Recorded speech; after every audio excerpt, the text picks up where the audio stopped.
This is Deborah Atkinson, and you're listening to Flipping 50, where I address your top questions and struggles. I share what to eat, how to move, and to think to get the energy and the vitality that you want in this second and better half. Have you ever had a family conflict over the holidays? Does the temptation of sweets, desserts, and cocktails threaten to rock your steady progress this month? Are you finding year-end at work and at home brings on some heated conversations?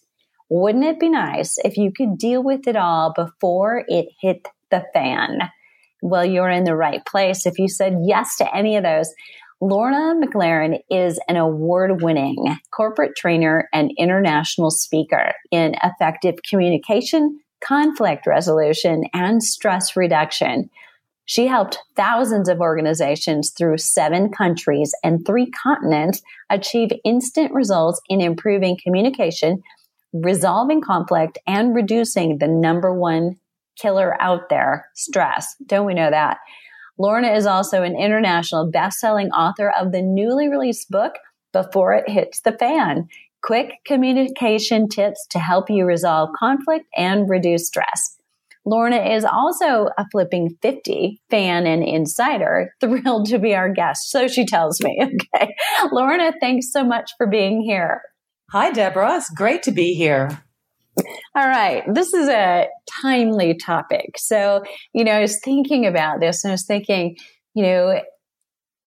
is it some families or, I'm thinking, no, really, it's those people when we love them the most, they know us the best, we know them the best, probably that we do set off easiest. So I think probably everyone listening can relate in some way, shape, or form with somebody that they can throw a rock at in their immediate environment. So I have a question before we dive into, how can we get through all these holiday parties and maybe neighborhood gatherings safely and unscathed. Is there a personal reason why you wrote this book? So many of the guests that we have a little why story behind it that's got some personal tagline to it. Wow, I did not expect that question. And Deborah, there is a big why in how I did this, and it's quite personal. I am, as you know, I'm in my 50s, and not to brag, yet our upbringing was always respect your elders, always be polite, never bring up a conflict, it's rude, sweep it under the carpet, and have a stiff upper lip. And even though we watched bad things happen sometimes, we weren't allowed to insult an adult. And the reason I bring this up, Deborah, is, parents do the best that they can. Yet our inability to handle conflict, bring up conflict, discuss it, really wreaked havoc in my life personally. We do have suicide in the family. My brother did commit suicide at age 20. My mom's tried to commit suicide a few times. Now she has Alzheimer's, so she doesn't remember how upset she is. You gotta laugh at that, please. Yet I can see a direct result on my inability to communicate effectively and address difficult conversations, especially around family, caused me so much grief in my life. And so once I started to learn how to communicate effectively, learn how to think more positively, learn how to articulate in a way that's polite and diplomatic and handle those challenging conversations, everything got better. Work got better. My relationships everywhere got better. So it's a topic most of us like to avoid conflict. Yet by avoiding conflict and conversations that are challenging actually makes it worse. So there's my story. Yeah. That's a pretty powerful why. Very powerful. So leading into small tiffs, maybe that you've got in your family. Now it all becomes a little relative, but that makes probably the message we're about to hear that much more valuable. So thank you so much for sharing and opening up about that. I appreciate that. One of the things that I know from what you write and from chatting and hearing you talk is, stress is very measurable and lethal.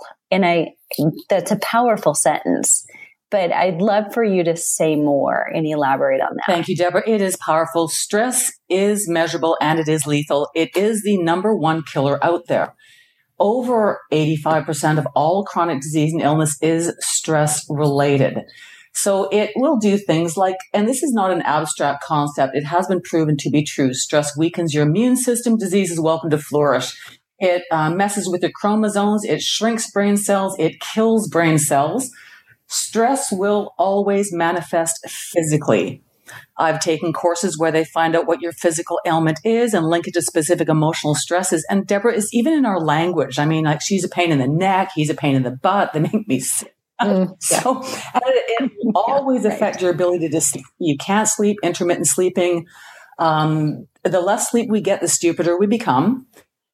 And sleep deprivation is the quickest route to insanity. It's a proven form of torture. So we need to get a good... I think there are a lot of menopausal women out there who would agree, right? Here's a funny thing about women is... our brains don't really turn off the way a man, when the guy says, oh yeah, he turns his brain off, or he goes into his cave, or he's thinking of nothing.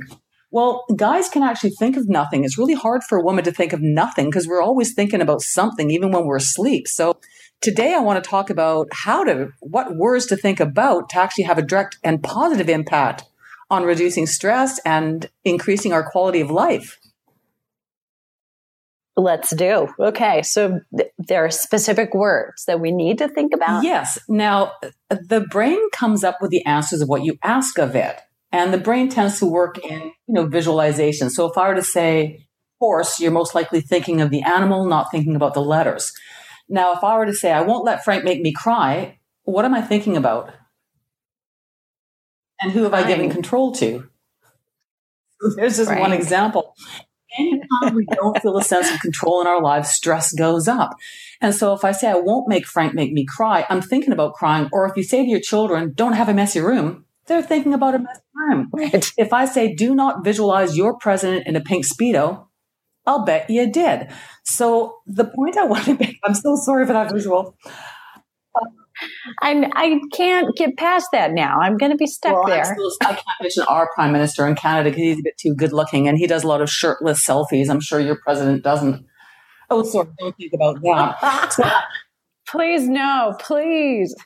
Deborah, it is normal for humans to default to worrying about things. It's a protection, yet worrying is the same as negative goal planning. I can't remember who said that quote, yet it's a powerful one. So we don't usually visualize the word don't. So one thing to think about is focus. The words you say to yourself, even in your head, has an impact on how you think and feel. So if you were to say, I'll be calm when I speak with Frank, rather than I won't let Frank make me cry, I'm already visualizing and thinking in a more positive way. So these are some of the little words. We can't control every thought that comes into our head because they just come in. And we do default to worrying, yet we can take control in how we word the way we say things. Yeah, I love that. And I think listeners may be able to identify, this is a great analogy for the way we here at Flipping 50 talk about food and relationships with food and dieting. So it's, obviously any of us thinking about starting a diet. I mean, we begin the whole thing with deprivation. And so if you decide, I'm not going to have sugar, I'm not going to have chocolate, I'm not going to have pizza or peanut butter, right? Like you said, that's all you can think about. You're not thinking about the 4,996 other things you can have. Well, I'm a corporate trainer, so I see so much stress in the workforce. And according to the National Institute for Occupational Safety and Health, conflict between people on the job is one of the top occupational stressors, strongly linked to a reduction in worker health. So it's one of the number one issues out there that we struggle with. And then, of course, at Christmas time, throw it in with your family, it gets worse. So I know when you talk to people about exercise and diet, those are fantastic things to get rid of stress. Yet the way we think, stress does feed on negative thoughts, and our stress can mess with our mind and our bodies in serious ways. For example, studies show that if you are dieters who learn stress management tactics are far more successful in losing weight than dieters who don't. So a lot of one's success in dieting can have an effect on how you think. Yeah, I love that. Okay, I'm going to throw you a line here and ask for a little help. So let's do a little vocabulary work. This is literally with a client last night. I don't want to gain that weight back. How could she flip that? Okay. I don't want to gain the weight back. Again, we don't always visualize don't. So she would want to try to frame it without using the word don't. Focus on what you want to have happen, not what you don't want to have happen. Now, for example, Deborah, I just want to throw in here, a lot of this is kind of subconscious. For example, if you take emergency driver training, if you are in an uncontrollable spin, they say, if you can physically look at where you want to end up, you kind of put the rudder in and subconsciously go that way. So it's focusing on what you want to have happen, not what you don't want to have happen. That's the key in brain to think more effectively. Like I'm a skier. I love to ski trees, but after a couple of concussions, thank God I had a helmet on, I realized I got to look between the trees, not at them. So we focus on what we don't want to have happen, but then that's why we're hitting the things, So look between the trees, not at them. So that's the first thing. Focus on the positive result and use those words. Love that. Okay. Love that. All right. So are there specific words that can decrease stress, or is it this kind of, okay, let's flip the focus to those things? Are there words? Yes, there are words. It's a great question. So if I can quote someone super smart, this came out of the world of psychology on how words can change your brain. So according to Andrew Newberg, MD, and Mark Robert Waldman, words can literally change how your brain works. For example, a single word has the power to influence the expression of genes that regulate physical and emotional stress. So, for example, hostile language can disrupt specific genes that play a key part in the production of neurochemicals that protect us from stress. Because remember, Deborah, we are hardwired to worry in the first place. So it's very primal, it's protecting us. So that's all normal to worry. However, a single negative word can actually increase the activity of the fear center in the brain, which releases a dozen of stress-producing hormones and neurotransmitters, which turn the interruptions of our brains functioning into a bad way. And it wreaks havoc on our ability to think logically, reasonably. So angry words send alarming messages through the brain, and it can actually shut down our ability to think more logically and rationally when using negative words. So the idea here, little words could be triggers, and you'd be amazed at some of the triggers we have. For example, the word relax. That sounds like a good thing, doesn't it? Yet many of us, I'll bet, yet how many of us women have a guilt association to the word relax? Oh my gosh. So if you, Deborah says, I think I'm going to relax tonight, you're not going to, because you'll have a guilt association. You got to work. You got to be busy. You can't be lazy. So even though it's a good word, we have a negative association. So even by changing the words, you could say, instead of saying tonight, I'm going to relax, tonight, I'm going to embrace the sloth. It almost sounds like a noble thing that you're going to do. So even a good word can trigger. So and in the book, the quick communication tips that people can use to avoid stress, little words are known to be triggers that may not trigger us when we're happy and having great conversations. These are the words that trigger us more so under pressure or stress. Just like anyone who works in a law firm will let you know that a legal document becomes null and void if signed under stress or duress. It's hard to think very clearly when we're stressed. So one trigger word quite often is the word why. Now, there's nothing wrong with the word why. Yet sometimes when we hear that word, it triggers, I'm being blamed, I'm being accused, and I got to defend myself. So one simple trick is to insert the word how instead of the word why. Why was the report late? How was it the report came in late? Oh, that triggers the reasoning or the rationale behind it. So if I were to say, Deborah, why'd you come here today and why do you wear that outfit? You'll probably say, piss off. If I were to say, how did you come to the decision to be here today? You say, oh, here's how I came to this decision, and we'll still be friends. So even little word like the word why can trigger defensiveness in us. And it happens so fast, these triggers. Wow.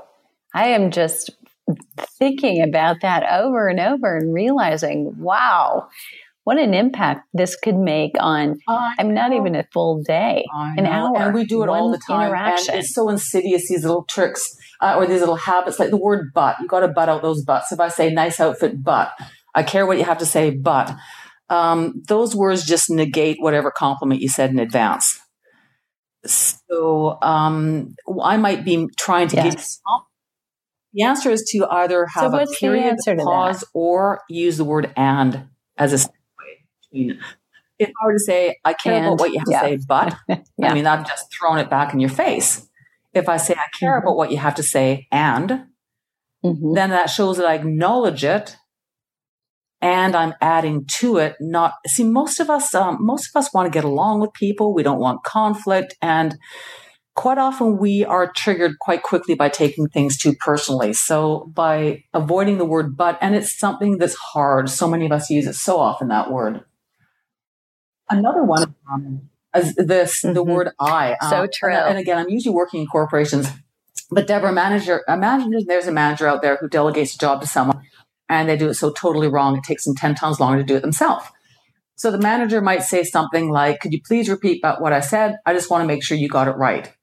Now, by saying it that way, it could trigger, well, what do you mean to make sure I got it right? I might feel insulted.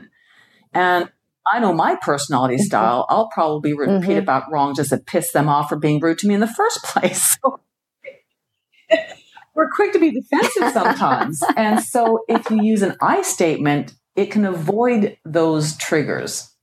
For example, could you please repeat about what I said? I just wanted to ensure I was clear. So just by changing that word, we have created a safe environment, a respectful environment. No one's triggered. No one's defensive. And Deborah, every single one of us is difficult when stressed. So if we can avoid the stress hitting the fan, that's how we can keep healthier, keep happier, and get a handle on things. Wow. Okay. So I love this. And I'm sitting, in my dining room, home office, looking in the mountains right now. I'm not threatened at all. Listeners, hopefully maybe you're commuting, but you may be walking or you may be lifting weights or exercising otherwise. So we're all fairly relaxed right now in a good way, right? Good association with that word.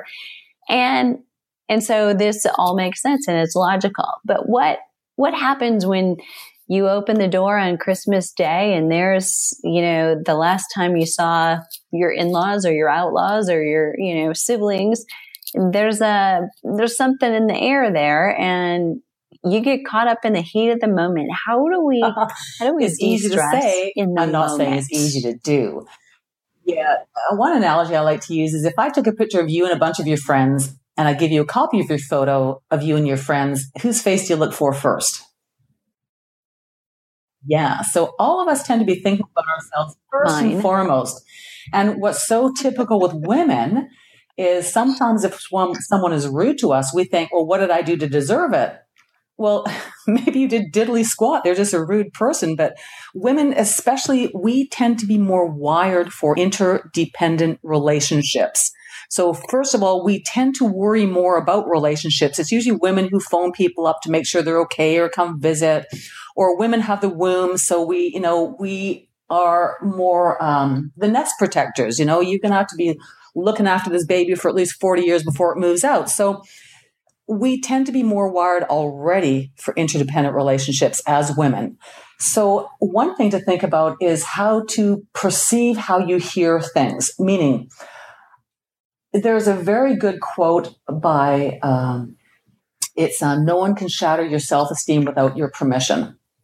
And I think it was Eleanor Roosevelt who said that. So, Brenda, we can't control what other people, especially families, say to us during these family times, yet we can control how we will perceive it and how we will act on it. So a quick little thing is, first of all, just take a deep breath. Most of us don't realize when stressed we breathe shallow. And just by actually taking a deep breath of air helps oxygenate the system, make you think different. Now, one little tip in the book is called the Qtip technique. And it helps you perceive things differently. And quite often, we take things personally. So the Qtip stands for quit taking it personally. no matter whether they mean to insult you or not, the idea is don't take it personally. It's like letting it wash off your back like the water on a duck. So, for example, if I use this in my environment, let's say I'm doing corporate training and I see one person yawning in the room. Now, if everyone's yawning, of course, I'm the common denominator and I got to do a better job.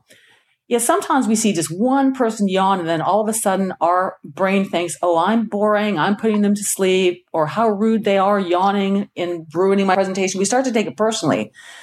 And then stress goes up. But if you don't take it personally, I mean, have you done yoga, haven't you? Yes. Now, in yoga, Deborah, are you guys supposed to take deep breaths of air to oxygenate the system? Well, maybe the guy's just doing yoga. He's taking a couple of deep breaths of air. It has nothing to do with you. So just by not accepting the insult in the first place, at least keeps you healthy and thinking clearly. It's like Mr. James Brown. I feel good. When you think well, if you feel good, you're tapped into your intelligence.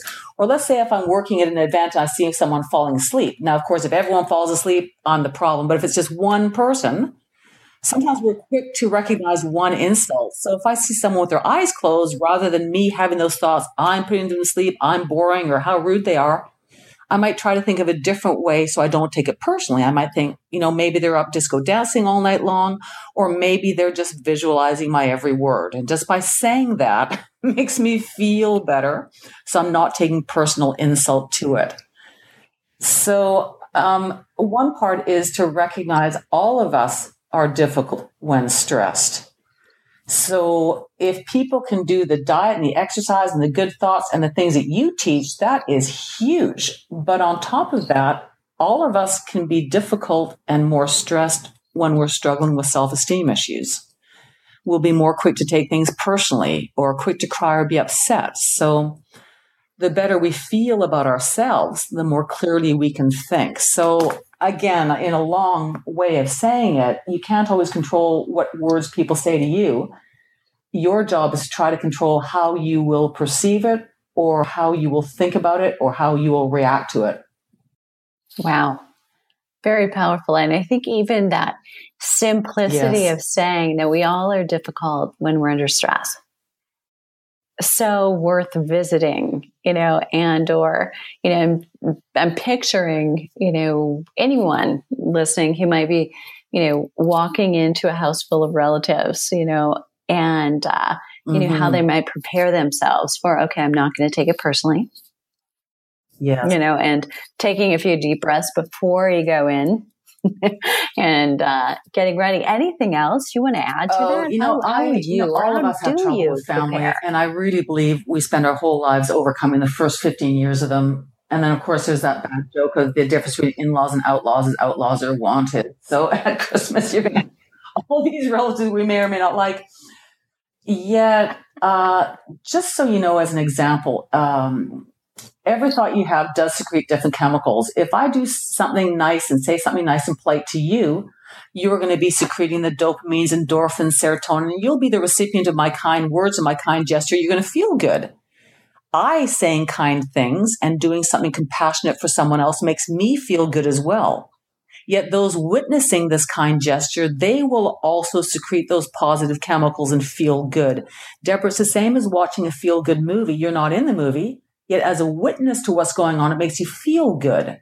So if you can try to turn it into a bit of a game, it's like that example of someone pointing an accusing finger at you. It's maybe because they're hurting 3 times more themselves. So no matter how rude someone else is, the idea is to try not to accept it or go out of your way to be a little bit more polite. And then people are a little bit more disarmed if you are polite to them. And they're less defensive if you're polite to them. And good manners do amazing things, just having good manners. And in the end, if you can look yourself in the mirror and know that you are polite, you are respectful, then you can do no wrong. You can't always control how other people will react around you. But I got to say, every day of your life, you're in it. And the more that we can focus on de-stressing is so important. Yeah, I love that. Yeah. And everybody here, I think in our Flipping 50 community, as you opened, a super powerful statement that we so often forget that I mean, stress is connected to, directly, and we're not even talking indirectly anymore, to over 80 diseases. It is the underlying cause and or a contributor. And for women who, are so used to, as you said, our minds don't shut off, and so used to caregiving for other people, it's also, the missing piece in terms of helping to reduce belly fat, which is the number one complaint for a lot of women going through menopause. It's related to the stress hormone coupling up with insulin. So tying this all together just to help any of you realize, this is whether you are in a work situation and you've got that, we all are in a family situation, how it directly ties, your emotional, cognitive thoughts and health to your physical being and your energy and health that way.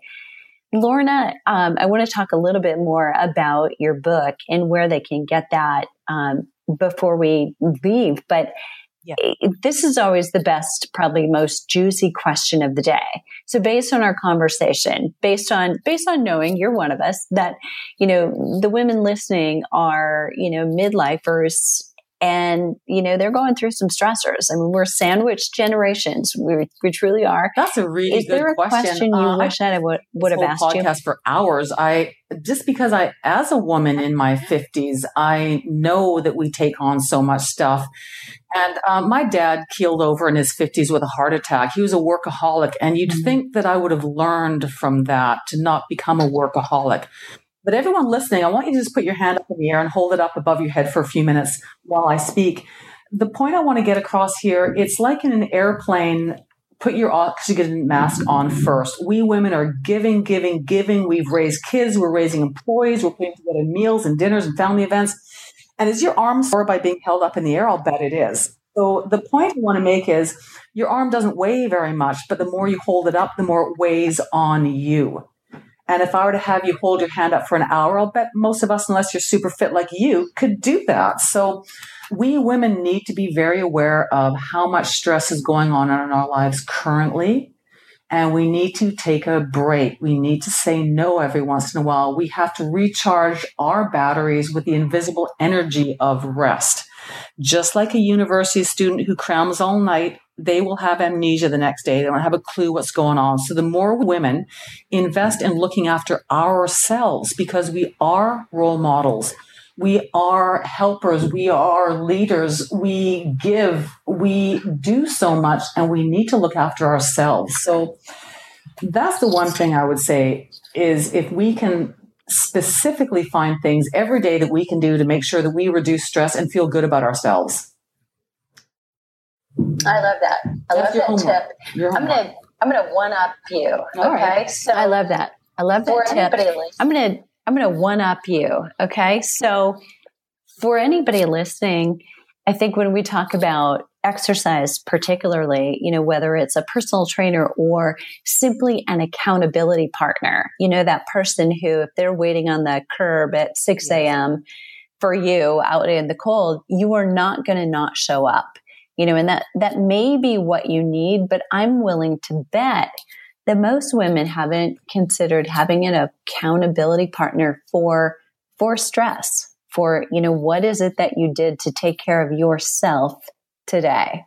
And so I highly encourage you to, those of you who are listening, who are a part of the Flipping 50 Cafe, you've got a built-in Circle Assistus.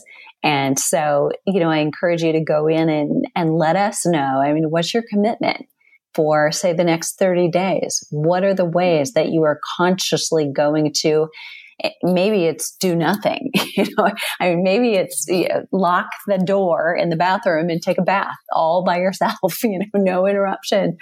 But, what is that thing for you that you're going to do? And find your own personal stress trainer, if you will, so powerful, or stress we are not successful by ourselves. We need stress, right? Other people.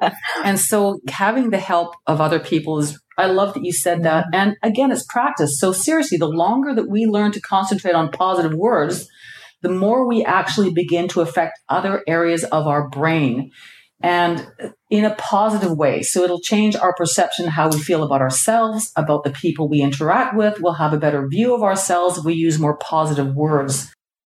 Listeners, this is Deborah, and I am finishing this podcast solo because we had a little technical difficulty and Lorna dropped off trying to save the recording, and what happened at the end was not really possible in a really smooth way. So this may not be smooth either, but I think the content is so rich and so timely that I wanted to include it.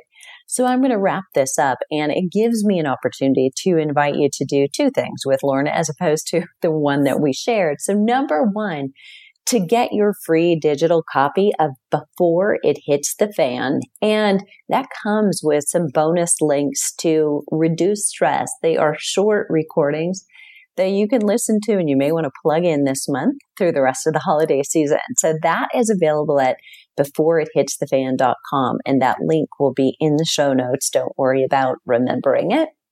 But secondly, for the many of you who are in the corporate world, whether you are working for somebody else, you are who other people work for, and maybe you're in charge of meeting planning. That is a challenging job at best to serve everybody's needs. But as you can tell, Lorna is full of content-rich keynote information, so appropriate for corporate training. And you can find out more about that at lornamclaren.com, and she'll gladly do a complimentary session with anyone who's interested in deciding if she is a great fit and figuring out how that will match your audience. And last but not least, if you have a question and we didn't answer it here, leave it below the show link at flipping50.com/podcast. I love to hear from you. I know Lorna would as well. And if this episode was helpful, please leave your comment. And if you would leave a rating in iTunes, it really helps us reach more people so we can flip 50 and raise the glass ceiling on aging. Surround yourself with a supportive community of women on the same journey by sharing with friends. And to get the most from this week's episode, just remember, go check out today's show notes if you happen to be listening on iTunes or you're listening right now in your car. Head over to flipping50.com and you'll get all those download links and don't have to remember them. What are you waiting for? Let's start flipping 50 together.